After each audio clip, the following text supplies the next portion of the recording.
So, well, one interview out of the way. That was fantastic to see that Michael Schumacher replica helmet. But here is the grid for the X30 Master Gentleman Suprtheat. We are under full start conditions.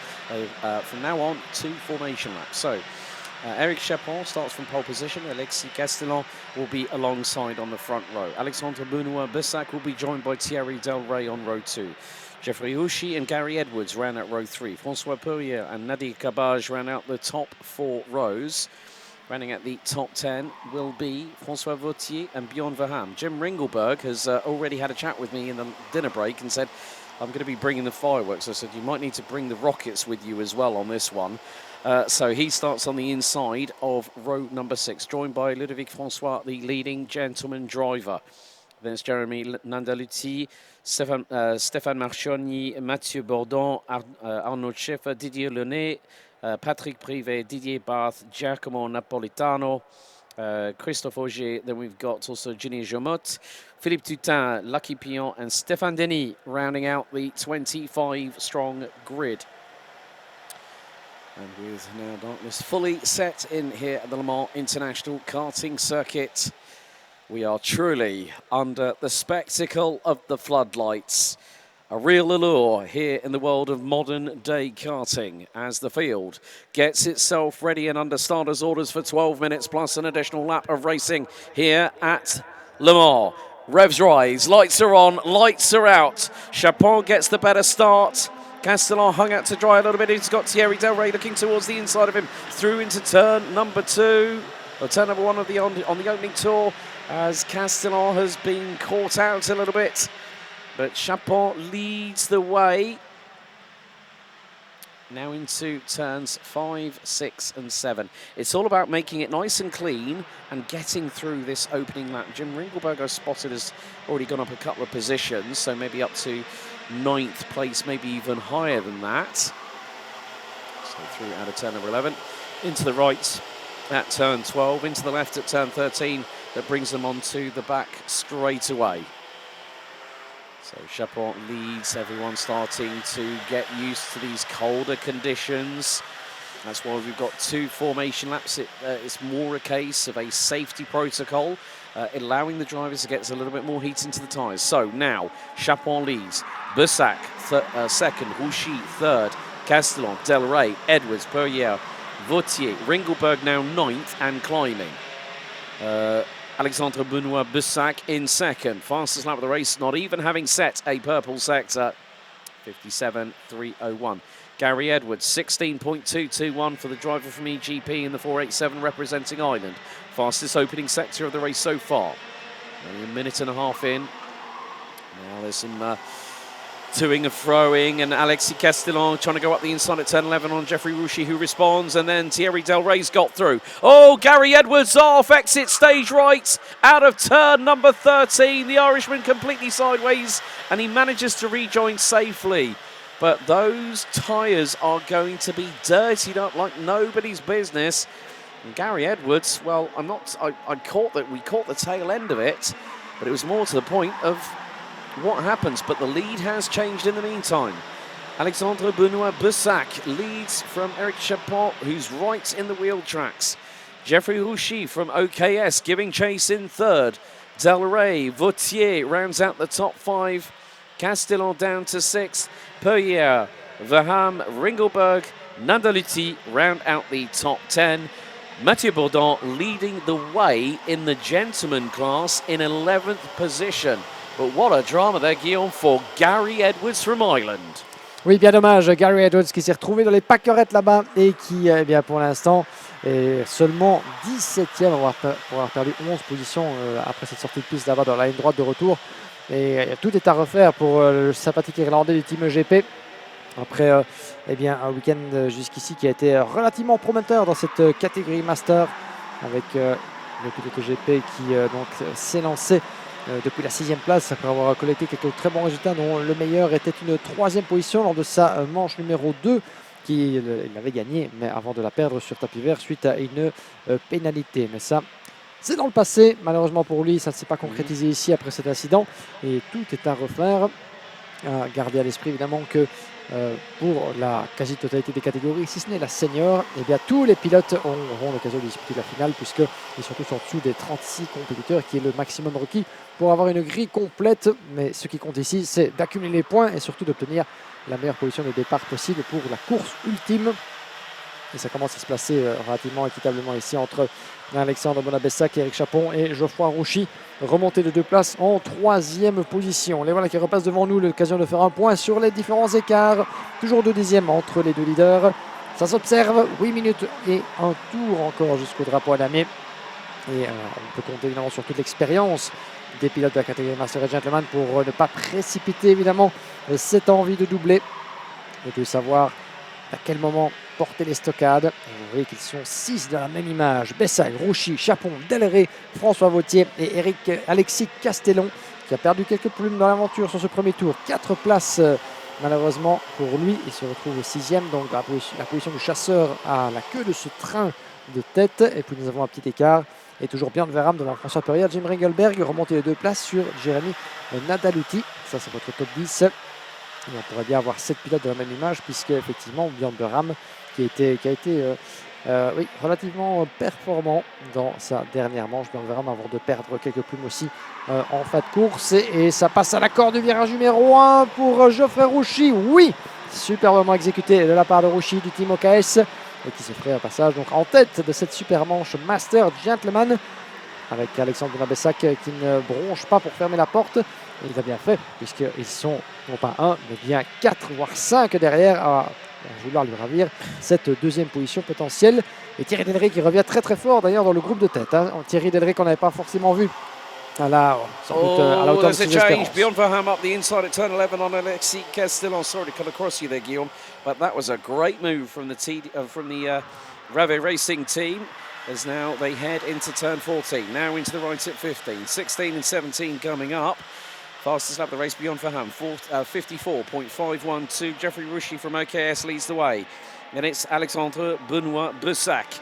Eric Chapon being hounded. No, it's not. It's Thierry Delray, the Belgian, finding his form in these colder conditions. Air temperature has plummeted, 12 degrees Celsius, and I won't be at all surprised if we are in single digits by night's end here, Guillaume. But the move, Rouchy got through on Chapon quite easily. On the lap before, he got through on Bussac for the race lead through at turn number 1. So now Rouchy is the driver with the advantage. Has made up 4 places. Started 5th on the inside of row number 3. So at the moment, top 3 in Master. Rouchy, Bessac and Delray. There's going to be a move here. That is François Vautier on Eric Chapon through into turn number 14. Great move there by the Castellet kart racing driver. Björn Verham waiting to pick up the pieces if he gets the opportunity, but he's stuck in the middle of the peloton at the moment. Jim Ringelberg now is 1 behind Alexis Castellon in 8th, who's in 7th. Ringelberg now 8th. Ringelberg is about 0.3 of a second nigh on, or probably not even that. There they go through turn 4. Oh, Castellon nearly got compromised. He was right up the rear bumper of Björn Verham, and Ringelberg and Verham have been battling each other all season long in Iame Series Benelux this year in the Master class. But we are more than past the halfway point, and things are really closing up in between not just the top 3, but I would probably say top 11, and they're covered by 3.1 seconds. Move and change for position. That was Castellon, I think, back on Björn Verham through turn number 14. The games are afoot. Et on est parti pour un nouveau tour à 4 minutes 31 et un tour de la conclusion de cette épreuve. Il ne restera évidemment plus beaucoup d'opportunités à se dessiner, même si pour l'instant la bataille pour la première place et potentiellement la pole position ici pour la finale de cette catégorie Master Gentleman qui commence à prendre un tournant plus qu'intéressant. Geoffrey Rouchy, Alexandre Benoit-Bessac, Thierry Delray, c'est votre trio infernal en tête de cette épreuve, avec le pilote belge en 3e position qui est parvenu donc à se ménager une belle 4e place de départ après quelques bons résultats, une 2e et une 3e, 4e et 5e et 6e place comme meilleur résultat lors de ces manches, qui nous permis donc de figurer sur les 2 premières lignes de la grille de départ. Position avantageuse dont il est en train de tirer profit au maximum. Thierry Delray donc qui sur ce tracé du Mans évidemment, où il a écrit quelques-unes des plus belles pages de sa longue carrière évidemment, avec un de ces 2 titres dans la Iame Warriors Final. À l'époque, on l'appelait la Iame International Final, c'était en 2014. Donc aussi de la Iame Euro Series et également un autre podium mondial en catégorie KZ2 Master il y a 2 ans. Donc le circuit du Mans, certainement l'un de ses préférés, et il l'a dans la peau d'ailleurs, Thierry Delray, le circuit du Mans, puisque vous n'avez peut-être pas encore eu l'occasion de le faire, mon cher Alex, mais je vous propose, quand vous croiserez Thierry Delray, de lui demander de vous montrer son mollet droit. Vous verrez qu'il a un tatouage un peu plus intéressant représentant le circuit du Mans et un trophée gagné il y a 2 ans lors d'un événement mondial. Donc ça vaut le détour. I'm sure he's looking forward to going back to Marienborg next week for the Iame Series Benelux finale, which will be halfway through after Junior X30 and Senior X30 by this point, a week from today. And then the Masters and the gentlemen will take to the track along with Mini and Mini Rookie tomorrow next week. But yeah, I mean, look at the train, the peloton. It's like the Tour de France at the minute. And you now see the top 10 rounded out by Jeremy Nandaluti for 2DK, covered by 2.1. And that is getting close. There's going to be a lunge up the inside through at turn number 3. There was a change. And that was Eric Chapot on François Vautier has got the move done. But look who is behind.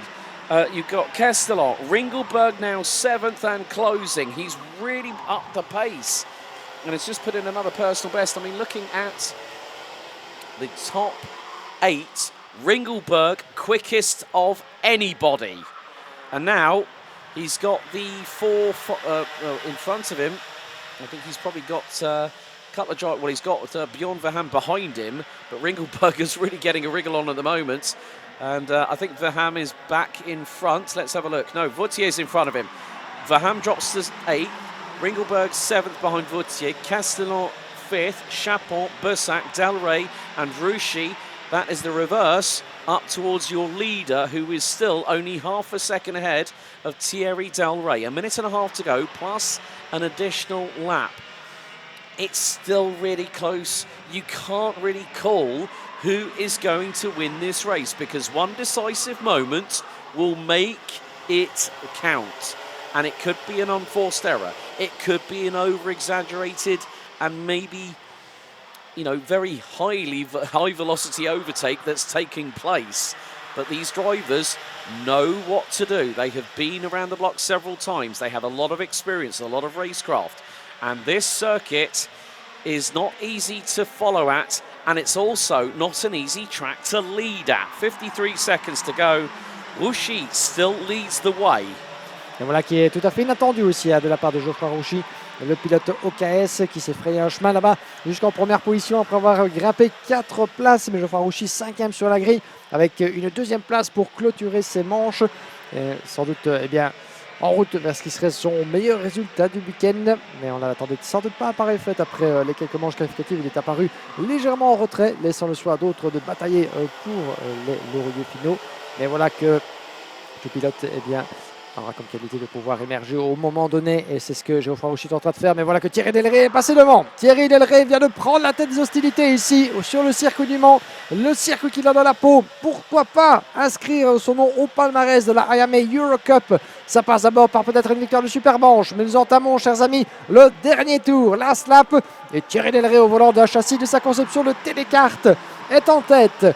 Mais Geoffroy Rucci compte bien lui mener la vie dure durant ces 1,4 km restants, 17 virages. Le secteur de l'infield, le 2e secteur. Là-bas, il faut savoir garder la porte fermée à chaque passage de vibreur. Et il n'est pas seul, évidemment, à lui donner la chasse, Geoffroy Rucci. Il a Alexandre Benoît Bessac, Alexis Castellon, qui pourquoi pas pourraient tenter leur chance aussi. Ce sera évidemment très très compliqué d'aller chatouiller le leader là-bas. Delray à l'expérience, il garde la ligne intérieure dans le banking. Personne ne bronche et n'ose se décaler légèrement. La dernière tentative, certainement, l'inspiration de la ligne droite de retour. Un coup d'œil, Delray qui tente d'aller chercher le dernier kilomètre possible vers le virage numéro 14. Ça ne bronche pas derrière. Le trio qui reste inchangé au passage de la chicane. Un dernier coup d'accélération. Attention, la pression de Bessac sur Rucci sur la ligne d'arrivée. Et ce sera la victoire, la première du week-end de Thierry Delray, vainqueur de la Supermanche Master Gentleman. Geoffroy Rucci sur la ligne pour 59 millièmes de seconde. 3e place pour Alexis Castellon. Et du côté des gentlemen, la victoire et la 11e place pour Mathieu Bourdon. Superbe foire d'en pointe, mon cher Alex. Finally, Thierry Del Rey breaks the duck, gets a win, and it's one of the most important ones. It's the Suprtheat victory here at Le Mans. Thierry Del Rey winning by 59 thousandths of a second ahead of Jeffrey Rouchy from OKS. Alexis Castellon rounds out the top three ahead of Alexandre Benoit-Bussac and Eric Chapon, our pole sitter earlier on, who rounds out the top five. Francois Vautier and Jim Ringelberg round out the top seven ahead of Bjorn Verham. François Perrier and Jeremy Nandeluti rounding out the top 10. Mathieu Bourdon takes the win in gentlemen ahead of Nadir Kabaj.